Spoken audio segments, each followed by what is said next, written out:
ایک عربی پیارے آقا صلی اللہ تعالیٰ علیہ وآلہ وسلم کی دربار میں حاضر ہو کر عرض کرنے لگا، یا رسول اللہ صلی اللہ تعالیٰ علیہ وآلہ وسلم، میں بڑا گناہ گار ہوں، میں بڑا سیاکار ہوں، میرے لیے بخشش کی دعا فرمائیں۔ تو پیارے آقا مدینے والے مصطفیٰ صلی اللہ تعالیٰ علیہ وآلہ وسلم نے فرمایا کہ تو بسم اللہ الرحمن الرحیم پڑھا کر کہ تیرے گناہ اللہ تبارک و تعالیٰ معاف فرما دیں گے۔ وہ اعرابی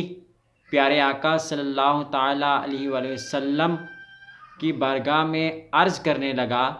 بس اتنا ہی یا رسول اللہ صلی اللہ تعالیٰ علیہ وآلہ وسلم۔ تو پیارے آقا صلی اللہ تعالیٰ علیہ وآلہ وسلم نے فرمایا، جو شخص سچے دل اور یقین کے ساتھ بسم اللہ الرحمن الرحیم پڑھے گا، اللہ تعالیٰ اس کو بخش دے گا اور جہنم سے آزاد فرما دے گا۔